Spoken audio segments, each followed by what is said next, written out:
Last time మనం market ఎక్కడ close అయింది మాట్లాడుకున్నాం, ఏవేవి వాటిని ప్రభావితం చేస్తాయని మాట్లాడుకున్నాం. ఈ వీక్ కూడా ఎక్కడ క్లోజ్ అయింది అని అంటే 25,966 దగ్గర క్లోజ్ అయింది.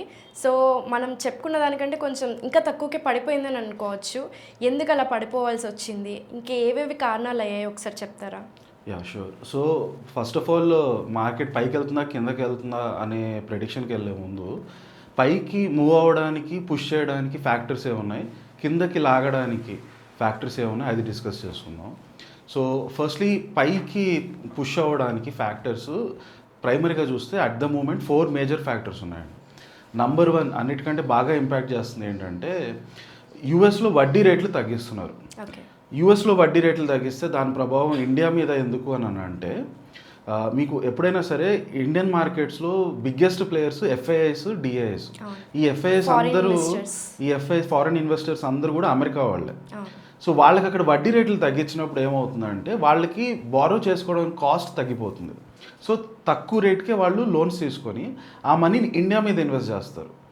మీరు త్రూఅవుట్ హిస్టరీ చూసారంటే, ఎందుకంటే యూఎస్ మనకంటే ఆల్రెడీ బాగా పెరిగిపోయింది కనుక వాళ్ళ దగ్గర వాళ్ళ గ్రోత్ రేట్ అంతా మెచ్యూర్డ్ ఎకానమీ అంటాం, డెవలప్డ్ కంట్రీ, వాళ్ళ గ్రోత్ రేటు 3 to 4% ఉంటుంది. అదే ఇండియా మనకి 8 to 9% గ్రో అవుతుంది. సో వాళ్ళు ఏం చేస్తారంటే అక్కడ ఆ 3 to 4% మార్కెట్లో మనీ బారో చేసి 8 to 9% మార్కెట్లో ఇన్వెస్ట్ చేస్తారు. ఎందుకంటే వాళ్ళు అక్కడ పే చేయాల్సిందంత ఓన్లీ 3-4% వడ్డీ పే చేయాలి. ఇండియాలో వాళ్ళకి వచ్చే returns 8-9%. So 4% gain, 4 to 5% profit చేసుకుంటారు. సో ఎప్పుడైనా సరే అమెరికాలో వడ్డీ రేట్లు తగ్గించినప్పుడు వాళ్ళు అమెరికన్ ఇన్వెస్టర్స్ అక్కడ డబ్బులు తీసి ఇండియాలో ఇన్వెస్ట్ చేస్తారు. సో వెన్ ఎవర్ అమెరికాలో వడ్డీ రేట్లు తగ్గిస్తున్నారని న్యూస్ వచ్చినప్పుడల్లా ఇండియన్ మార్కెట్స్ పెరగడానికి స్టార్ట్ చేస్తాయి. ఫ్రైడే రోజు మీరు చూసారంటే మార్కెట్ పెరగడానికి మెయిన్ రీజన్ అది. సో ఇక్కడ ఏంటంటే first biggest factor at the moment మనకు పుషింగ్ ఫ్యాక్టర్ ఏంటంటే యూఎస్లో వడ్డీ రేట్లు కట్ చేయడం, దానివల్ల ఎఫ్ఐఐస్ ఇండియాలో ఇంకా ఇన్వెస్ట్ చేయడం ఎక్కువ చేస్తారు కనుక ఇండియన్ మార్కెట్స్ పెరగడం మొదలవచ్చు. రెండో మెయిన్ ఫ్యాక్టర్ ఏంటంటే యుఎస్ ఇండియా ట్రేడ్ డీల్. ఇది మనకి ఆల్మోస్ట్ నవంబర్కి అయిపోతుందని అన్నారు. నవంబర్ అయిపోయింది, ఇప్పుడు డిసెంబర్ కూడా అయిపోవచ్చేస్తుంది. నెక్స్ట్ ఇంకా ఆల్మోస్ట్ క్రిస్మస్ వచ్చేసింది కాబట్టి యూఎస్లో ఇది వాళ్ళ హాలిడే సీజన్, ఇంకా సో పెద్ద డెసిషన్స్ ఏముండవు. డిసెంబర్లో కూడా అవ్వట్లేదు, మ్యాక్సిమం మేబీ జనవరి ఆర్ ఫిబ్రవరిలో అవ్వడానికి స్కోప్ ఉంది. సో ఒకవైపు చెప్పాలంటే డిలే అవ్వడం నెగిటివ్ ఫ్యాక్టరే, but on long term basis US India trade deal అనేది ఎప్పటికైనా జరుగుతుంది కనుక అది జరిగినప్పుడు ఖచ్చితంగా మార్కెట్కి పుష్ ఉంటుంది. మళ్ళీ ఎప్పుడు జరిగే ఛాన్స్ ఉందంటారు? ఇప్పుడు క్రిస్మస్ హాలిడేస్ ఉన్నాయి, మళ్ళీ న్యూ ఇయర్ వస్తుంది, సో ఇంకా బిజీ ఉంటుంది కాబట్టి మరి ట్రేడ్ డీల్ అనేది ఎప్పుడు ఉంటుంది? సో న్యూస్లో ఇప్పటి వరకు central government Piyush Goyal ministry వాళ్ళందరి నుంచి వస్తుంది ఏంటంటే ఫిబ్రవరి కల్లా అవ్వచ్చేమో అని అంటున్నారు. కాకపోతే వీళ్ళే ఫస్ట్లో నవంబర్ అని అన్నారు, నవంబర్కి అవ్వలేదు, డిసెంబర్ వచ్చేసింది, అందరూ సైలెంట్గా ఉన్నారు. మీరు ఇక్కడ అర్థం చేసుకోవాల్సింది ఏంటంటే డీల్ అనేది ఖచ్చితంగా ఎప్పటికైనా అవ్వాల్సిందే. ఎందుకంటే టారిఫ్స్ అనేది అటు యుఎస్కి ఉపయోగం లేదు, ఇటు ఇండియాకి ఉపయోగం లేదు. టారిఫ్స్ ట్రంప్ ఎందుకు పెట్టాడంటే ట్రంప్ కూడా తెలుసు ఎప్పటికైనా ఇండియాతో డీల్ చేయాలి. కానీ ఇప్పుడు ఒక చైర్ మీద మోదీ ట్రంప్ కూర్చున్నప్పుడు ట్రంప్ కొంచెం హయ్యర్ హ్యాండ్ ఉండడానికి ఫస్ట్ టారిఫ్స్ ఇంపోజ్ చేశాడు. అప్పుడు మనం ఏమడుగుతాం, ముందు టారిఫ్స్ తగ్గించండి అని. ఎగ్జాక్ట్లీ ఆ డామినేషన్ కోసం టారిఫ్స్ పెట్టారు తప్పితే టారిఫ్స్ అనేది వాళ్ళకి కూడా తెలుసు ఎప్పటికీ ఇలా టారిఫ్స్ పెట్టలేమని.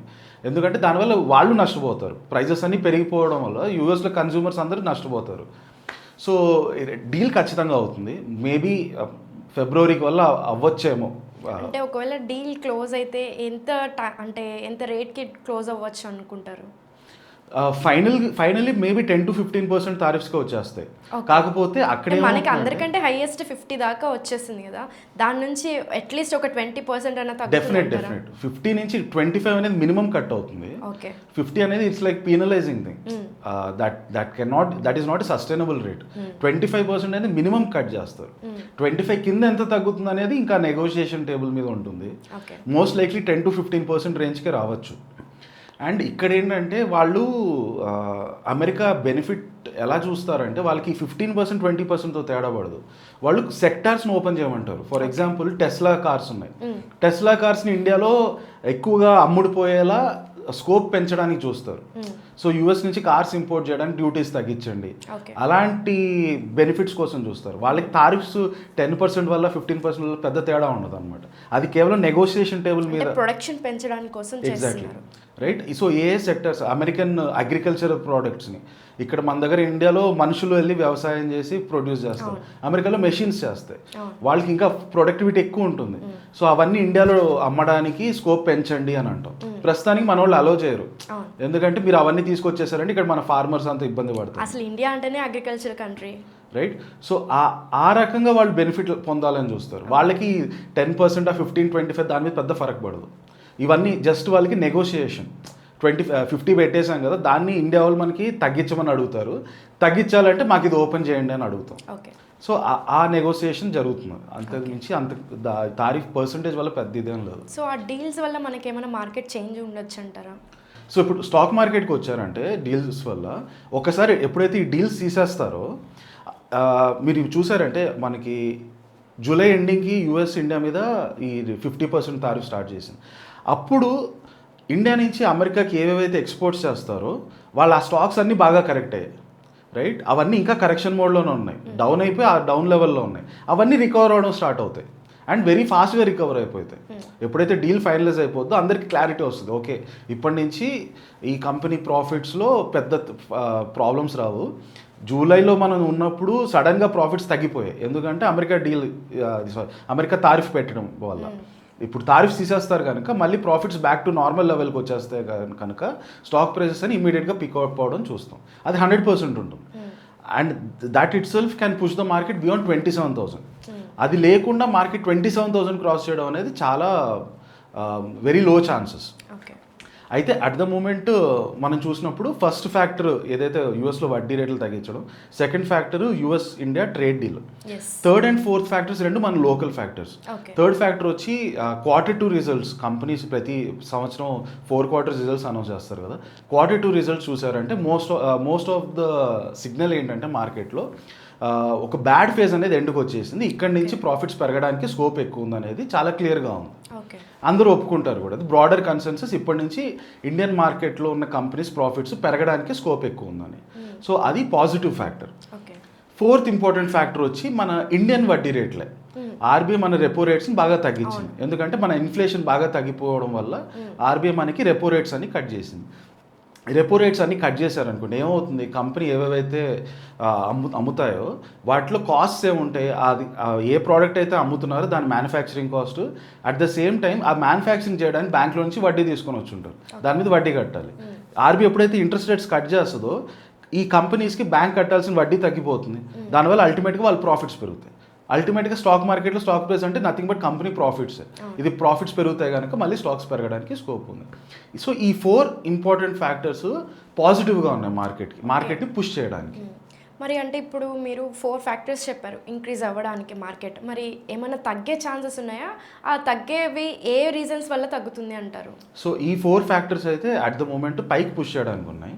ఈ తగ్గిన ఫ్యాక్టర్స్ మనకు చూస్తే in fact last 2 weeks even December మనం లాస్ట్ 2 weeks ముందు చేసిన వీడియోలో ఆల్మోస్ట్ సపోర్ట్ లెవెల్లో ఉంది, ఇక్కడి నుంచి తగ్గకపోవచ్చు అన్నాం, కానీ ఇంకా తగ్గింది. మనం అనుకున్న దానికంటే తగ్గింది. సో మెయిన్ రీజన్ ఏంటంటే ఒకటి ఇది సీజనల్ ఫ్యాక్టర్గా చూడొచ్చు. ఒకటి ఏంటంటే యూఎస్లో వాళ్ళకి జనవరి టు డిసెంబర్ ఫైనాన్షియల్ ఇయర్, మనకి April to March every year financial, వాళ్ళకి జనవరి టు డిసెంబర్. అండ్ అందులో వాళ్ళకి వింటర్ హాలిడేస్ అన్ని కూడా జరుగుతూ ఉంటాయి. వింటర్ హాలిడేస్ చాలా పెద్ద సీజన్ వాళ్ళకి, ఎందుకంటే క్రిస్మస్ వల్ల, రైట్. సో క్రిస్మస్లో ఆల్మోస్ట్ వాళ్ళకి ఇయర్ ఎండ్కి వచ్చేసరికి ఒకవైపు క్రిస్మస్ వస్తుంది, ఇంకోవైపు ఫైనాన్షియల్ ఇయర్ ఎండ్ అవుతుంది కనుక వాళ్ళు అక్కడ ఉండే ఇన్వెస్టర్స్ ఎవరు ఉంటే వాళ్ళ యాక్టివిటీ బాగా తగ్గిపోతుంది. ఇంకోటి ఏంటంటే ఫైనాన్షియల్ ఇయర్ ఎండ్ అవ్వడం వల్ల వాళ్ళు లాస్ బుకింగ్ కూడా చాలా చేస్తారు. లాస్ బుకింగ్ ఎందుకు చేస్తారంటే వాళ్ళు ఈ ఇయర్లో చేసిన ట్రేడ్స్లో అన్ని ప్రాఫిట్స్ వచ్చాయనుకోండి, దాని మీద వాళ్ళకి ట్యాక్స్లు బాగా ఉంటాయి కట్టడానికి. ఆ ట్యాక్స్ బర్డన్ తగ్గించుకోవడానికి ప్రస్తుతం వాళ్ళ పోర్ట్ఫోలియో ఏవైతే లాస్లు ఉన్నాయో అవన్నీ అమ్మేసి మళ్ళీ జనవరి 1st కొంటారు. ఎందుకంటే ఇప్పుడు ఈ అమ్మేసినప్పుడు ఈ లాస్లు ఏవైతే ఉన్నాయో ఇవి వచ్చిన ప్రాఫిట్స్ ఆఫ్సెట్ అయిపోయి వాళ్ళ ట్యాక్స్ బర్డన్ తగ్గిపోతుంది కనుక వాళ్ళందరూ ఇప్పుడు అమ్మేసి మళ్ళీ జనవరి 1st నుంచి కొనడం మొదలు పెడతారు. దానివల్ల మీరు లాస్ట్ 2-3 weeks చూస్తే ఎఫ్ఐ నార్మల్ కంటే ఎక్కువ సెల్లింగ్ యాక్టివిటీ ఉండడం వల్ల మార్కెట్ కూడా ఇంకా కరెక్షన్ మోడ్లోనే ఉంది. అయితే ఇక్కడ చూడాల్సింది ఏంటంటే మార్కెట్ ఏం 25,000 24,000 పడట్లేదు. మనం లాస్ట్ 2 వీక్స్ ఎక్కడ మాట్లాడుకున్నాం ఇంకా అదే లెవెల్లోనే ఉంది. పెద్ద బ్రాడ్ కరెక్షన్ ఏం కాదు, సేమ్ లెవెల్లో కంటిన్యూ అవుతుంది. దీన్నే మనం సైడ్ వేస్ ఫేజ్ అని అంటాం. ఈ సైడ్ వేస్ ఫేజ్లోనే మార్కెట్ ఇంకా రాబోయే రోజుల్లో కూడా కంటిన్యూ అవడానికి స్కోప్ ఎక్కువ ఉంది. అయితే డౌన్ పుల్లింగ్ ఫ్యాక్టర్స్లో 2 ఇంపార్టెంట్ ఫ్యాక్టర్స్ ఉన్నాయి. ఫస్ట్ వచ్చి మనం లాస్ట్ టైం డిస్కస్ చేసాం చాలా డీటెయిల్గా, జపాన్లో ఇంట్రెస్ట్ రేట్లు పెంచుతున్నారు.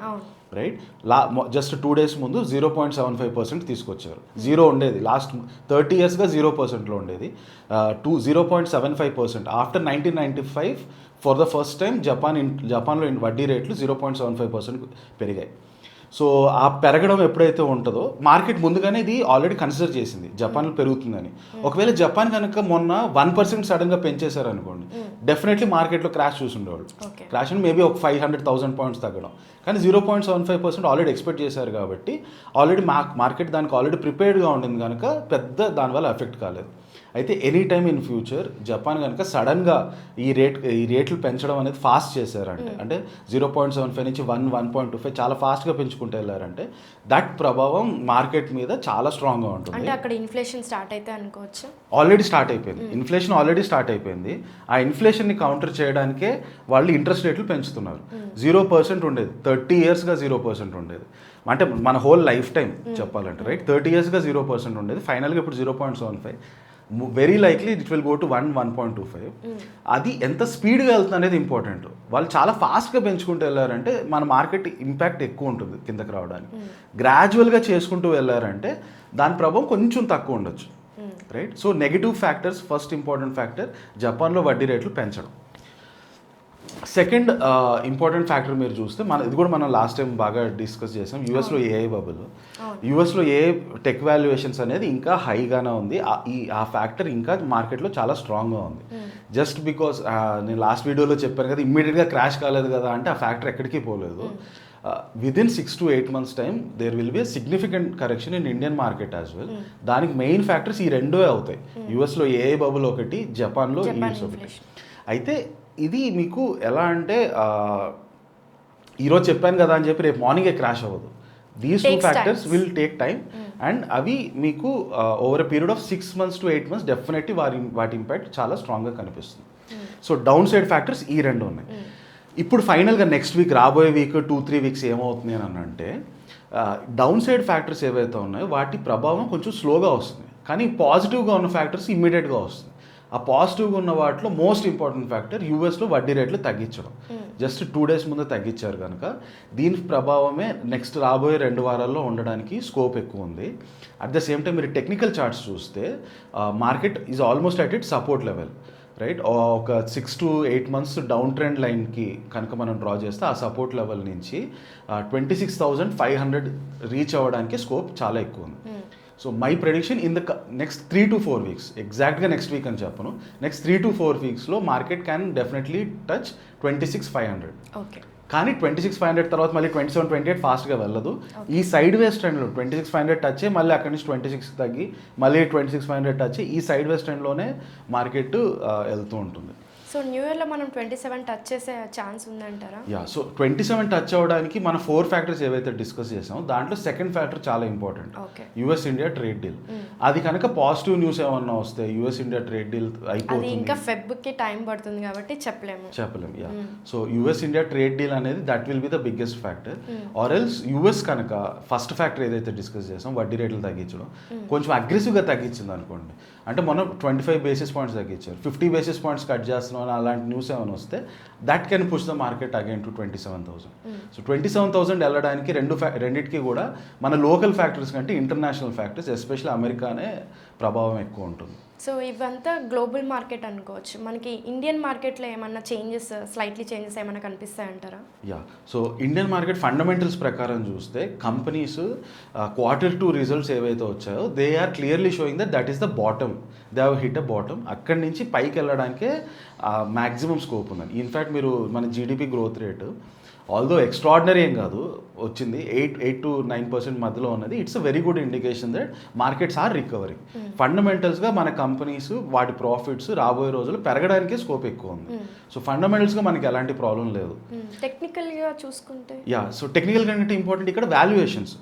ఈ వాల్యుయేషన్స్ ఎందుకు మారుతాయంటే అక్కడే ఈ ఎఫ్ఐఎస్ రోల్ వస్తుంది. ఈ ఎఫ్ఐఎస్ రోల్కి బ్యాక్గ్రౌండ్ యూఎస్లో ఏం జరుగుతుంది, ఆ 2 factors ఇంపాక్ట్ అవుతుంది. సో అల్టిమేట్గా అదొక సర్కిల్ అనుకోవచ్చు. Exactly. Fundamentals, valuations, technicals 3 are the అనలైజింగ్కి మనకి ఉండే 3 segments. ఫస్ట్ సెగ్మెంట్లో ఫండమెంటల్స్ ప్రకారం ఇండియాలో ఎలాంటి ప్రాబ్లం లేదు. India will keep growing at 10 to 12% rate. So fundamental we don't have an issue. మనకి వచ్చిన ఇష్యూస్ అంతా ఈ వాల్యుయేషన్స్లోనే. వాల్యుయేషన్స్ బాగా పెరిగిపోయి ఉన్నాయి కనుక ఈ వాల్యుయేషన్స్ ఎందుకు పెరిగిపోయింటే 2020 కోవిడ్ తర్వాత 3 years మార్కెట్ బుల్ రన్ చూసింది.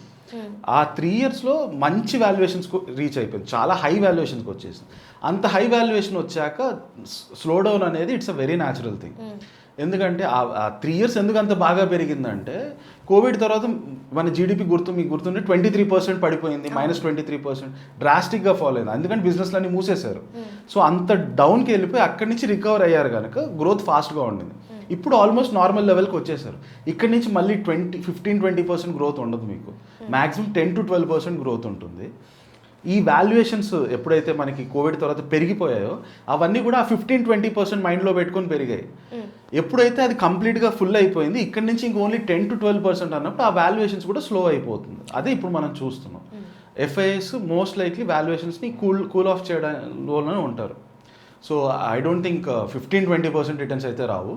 10 to 12% is the best estimate for the returns in the short term. Long టర్మ్లో నేను చెప్పినట్టు ఏం జరగచ్చు అంటే యూఎస్లో ఏదైతే ఈ వడ్డీ రేట్లు తగ్గిస్తున్నారో దానివల్ల ఒక షార్ట్ బుల్ రన్ ఉండొచ్చు. 26,000 to 27-28 టచ్ అయ్యి అక్కడి నుంచి పెద్ద ఫ్యాక్టర్స్ ఏవైతే ఉన్నాయో జపాన్లో వడ్డీ రేట్లు పెరిగి క్యారీ ట్రేడ్ అంటారు, ఆ క్యారీ ట్రేడ్ అన్వైండ్ అవ్వడం, అట్ ద సేమ్ టైం యూఎస్లో ఏ బబుల్ వల్ల మార్కెట్ ఆ 27-28 నుంచి 22కి క్రాష్ అవ్వడం, ఇది maybe in span of 6 months జరగచ్చు. That is very likely. మనం చాలా పెద్ద చేంజెస్ చూడబోతున్నాం అనుకోవచ్చా? Definitely market will first of all touch the new highs. ఆ 27 ఈ US India trade deal Jan-Feb ఎప్పుడైతే అయిపోద్దో మేబీ 27-28 టచ్ అయ్యి అక్కడి నుంచి నెక్స్ట్ ఇయర్ 2026 జస్ట్ నా ప్రకారమే కాదు చాలామంది అనలిస్ట్ ఎక్స్పర్ట్స్ ఈ ఫీల్డ్లో ఉన్న వాళ్ళందరూ కూడా 2026లో very likely that there could be big correction అనేది అందరికి common opinion. Okay sir, thank you so much sir. Thank you.